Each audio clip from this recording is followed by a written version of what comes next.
नमस्कार दर्शकों, तमिलनाडु की राजनीति में पल पल कह सकते हैं कि जो सियासी माहौल है वो बदलता हुआ दिखाई पड़ रहा है, क्योंकि विजय के जो आलोचक थे, जो सीएम बने हैं, मुख्यमंत्री बने हैं तमिलनाडु के, उनके अब समर्थन में आते हुए दिखाई पड़ रहे हैं। और यहाँ पर विजय थालापति का जो व्यवहार है उसको भी एक बड़ी वजह माना जा रहा है, क्योंकि जिस तरीके से वो अपने कह सकते हैं पॉलिटिकल विरोधियों के साथ में भी जिस तरह से वो संबंध रख रहे हैं, जिस तरह से उनके बारे में अपने विचार रख रहे हैं, उससे लोग ये कह रहे हैं कि भाई विजय के अंदर एक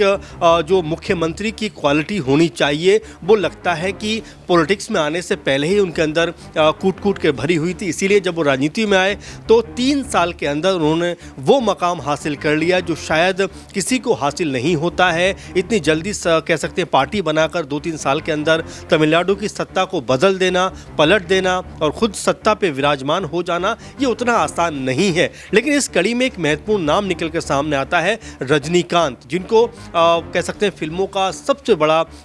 जो है अभिनेता माना जाता है तमिलनाडु और भारतीय सिनेमा के हिसाब से भी अगर कहें तो, क्योंकि रजनीकांत ने जिस तरह से अभिनय किया है, जिस तरह से एक्टिंग की है और जिस तरीके से उनकी फिल्मों को दर्शकों ने पसंद किया है, उनको बहुत कह सकते हैं कि बड़ा एक अभिनेता माना जाता है, सुपरस्टार माना जाता है। उनकी फिल्में जब रिलीज़ होती हैं तो कई दिन पहले से ही सिनेमा हॉल के बाहर भीड़ लगना शुरू हो जाती है। ये उनका मैजिक है। लेकिन जिस तरीके से विजय ने तमिलनाडु के अंदर सफलता हासिल की, सत्ता में आए, लेकिन कई लोगों ने ये बात कही कि भाई रजनीकांत को जिस तरह का व्यवहार करना चाहिए था, जिस तरह से विजय थालापति को एक तरीके से कहें तो जो शुभकामनाएं देनी चाहिए थी, बधाई देनी चाहिए थी, वैसी बधाई नहीं दी। इसका मतलब ऐसा है कि क्या रजनीकांत के मन में कहीं कोई जलन तो नहीं है, कहीं कोई गुस्सा तो नहीं है, कहीं कोई नाराज़गी तो नहीं है। उसको लेकर अब रजनीकांत ने तमाम सवालों को जो अब तक कह सकते हैं उनको लेकर हो रहे थे, उनके ऊपर अपने जवाब को रखा है। और जवाब रखने के साथ में उन्होंने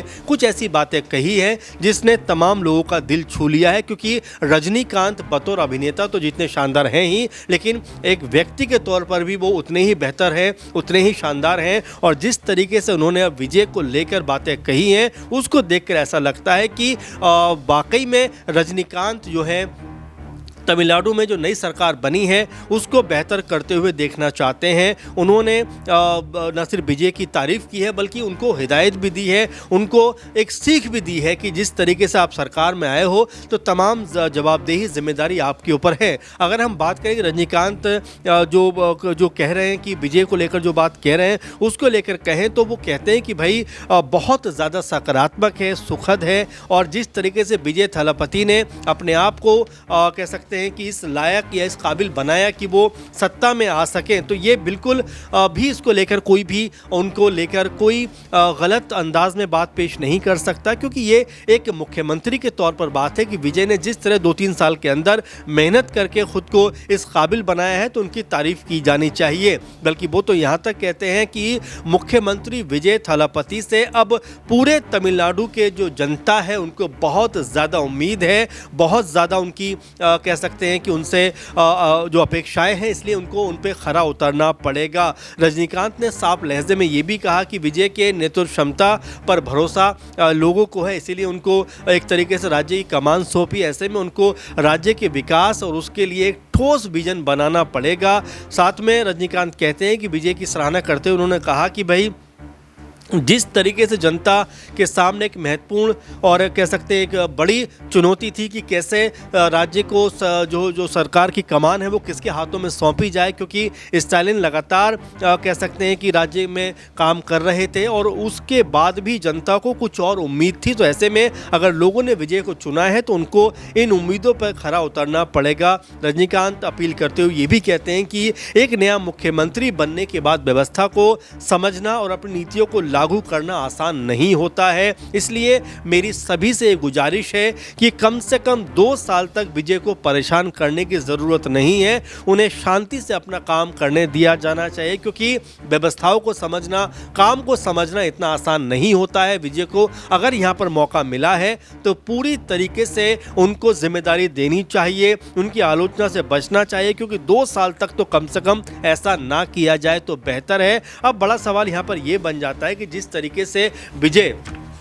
जो तमिलनाडु फिल्म इंडस्ट्री के बड़े सुपरस्टार में से माने जाते हैं। जब वो पार्टी बनाकर आए थे उस समय शायद कोई ये समझ नहीं रहा था कि वो इतना बड़ा कह सकते हैं कि मैजिक क्रिएट कर सकते हैं, लोग उनका इतना बड़ा समर्थन कर सकते हैं। लेकिन अब समर्थन के साथ में जिम्मेदारी भी आई है और यहाँ पर जिस तरह से बातें चल रही थी, जैसा हम भी लगातार बात कर रहे हैं कि रजनीकांत जी को लेकर ये कहा जा रहा था कि क्या वो विजय के मुख्यमंत्री बनने से खुश नहीं है, क्या विजय की पार्टी का सत्ता में आना उनको रास नहीं आ रहा है, क्योंकि स्टालिन के पास मिलने जाते हैं जो पूर्व मुख्यमंत्री हैं। अब ऐसे में लोग ये सवाल कर रहे थे कि भाई आखिर वो उनसे मिलते हैं लेकिन विजय से क्यों नहीं मिलते, विजय के लिए उन्होंने कोई अच्छे शब्द क्यों नहीं कहे। एक दफ़ा तो ऐसा भी हुआ कि वो एयरपोर्ट पे थे और कोई मीडिया कर्मी उनसे विजय को लेकर सवाल कर रहा था, लेकिन उन्होंने सिर्फ मुस्कुरा भर दिया और आगे बढ़ गए। तब लोगों ने ये आलोचना की कि क्या विजय के मुख्यमंत्री बनने से रजनीकांत खुश नहीं है। तो वो अब ये बात कहते हुए दिखाई पड़ते हैं कि भाई स्टालिन जो थे उनके बहुत पुराने दोस्त हैं, बहुत गहरा उनसे संबंध है, राजनीति का कोई ताल्लुक उनसे नहीं है, बल्कि उनसे उनका कह सकते हैं कि बहुत निजी कह सकते हैं व्यवहार रहा है, दोस्ताना रहा है। तो ऐसे में उनकी हार का दुख उनको ज़रूर हुआ है, लेकिन इसका मतलब ये नहीं है कि विजय की सरकार बनने से वो दुखी हैं या उनके अंदर जलन का कोई भाव है। रजनीकांत तो ये भी कहते हैं कि भाई मेरे और विजय के बीच में लगभग 25 सालों का एक एज गैप है, यानी कि उम्र का जो कह सकते हैं गैप है या जो आपस में कह सकते हैं अंतर है वो तकरीबन 25-26 साल का है। तो ऐसे में कोई गुंजाइश बनती नहीं है कि मेरा और विजय का कोई कॉम्पिटिशन हो या मैं विजय से कहीं कोई बात को लेकर परेशान हूं या उनको लेकर मेरे मन में कोई जलन का भाव पैदा हो। लेकिन हाँ, रजनीकांत मुस्कुराते हुए ये ज़रूर कहते हैं कि अगर कमल हसन मुख्यमंत्री बन गए होते तो मुझे ज़रूर जलन होती। तो स्पष्ट हो जाता है कि विजय को लेकर अब रजनीकांत का जो एक तरीके से बयान सामने आया है, जिस तरह मीडिया से उन्होंने बात की है, वो ये दर्शा रहा है कि रजनीकांत अब अपनी बात को सामने रख रहे हैं, क्योंकि उनको लेकर तमाम तरह की बातें, तमाम तरह का कह सकते हैं मनगढ़ंत चीज़ें लोग चला रहे थे, बता रहे थे और ये बात कर रहे थे कि रजनीकांत जो हैं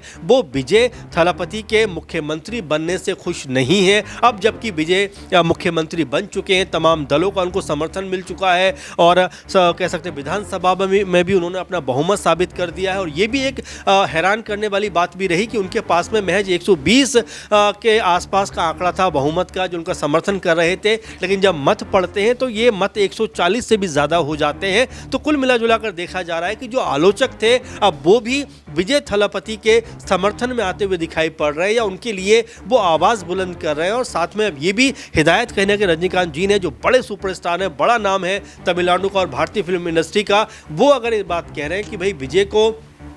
जिस तरह से जनता ने चुना है, जिस तरह से उनको समर्थन दिया है, अब यहाँ से उनकी जिम्मेदारी और चुनौती दोनों बड़ी हो जाती है कि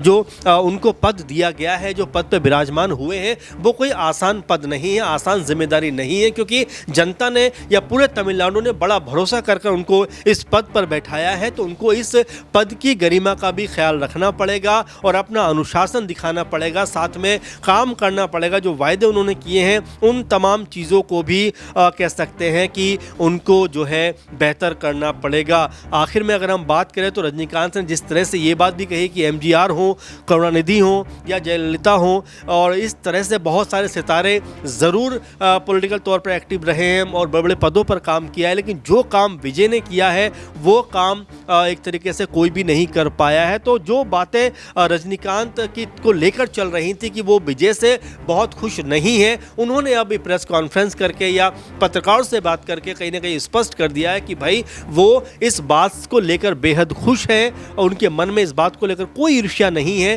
कि विजय मुख्यमंत्री बने हैं, बल्कि वो तो इस बात को लेकर ज़्यादा उत्साहित है कि विजय अगर मुख्यमंत्री बने हैं, जनता ने अगर उनको समर्थन दिया है तो उनको 2 से 3 साल का वक्त दिया जाना चाहिए, जिसके तहत वो बेहतर से बेहतर काम करते हुए नज़र आ सके। तो तमाम जो लोग अलग अलग बातें कर रहे थे, अलग अलग विचार अपने पेश कर रहे थे, कम से कम उनकी अटकलों पे, उनके तमाम कह सकते हैं कि मनगढ़ंत जो कहानियां थी उसके ऊपर रजनीकांत जी ने आकर विराम ज़रूर लगाया। अब इसको लेकर आपकी क्या सोच है, आपके विचार रखते हैं कि क्या रजनीकांत ने जो बात कही है, जो विचार रखे हैं, उससे आप कितना सहमत हैं? क्या वाकई में उन्होंने अपने बातों को रखने में या विचारों को साझा करने में थोड़ी देर कर दी, या ये सही समय था जब उनको सामने आकर इस तरह की बातों को रखना चाहिए था? आप अपने विचार ज़रूर साझा करिए और फिलहाल हमारे साथ जुड़े रहिए, हमारे प्रोग्राम देखते रहिए और हमारे प्रोग्राम को शेयर भी कीजिए और लगातार अपना जुड़ाव बनाए रखिए। धन्यवाद।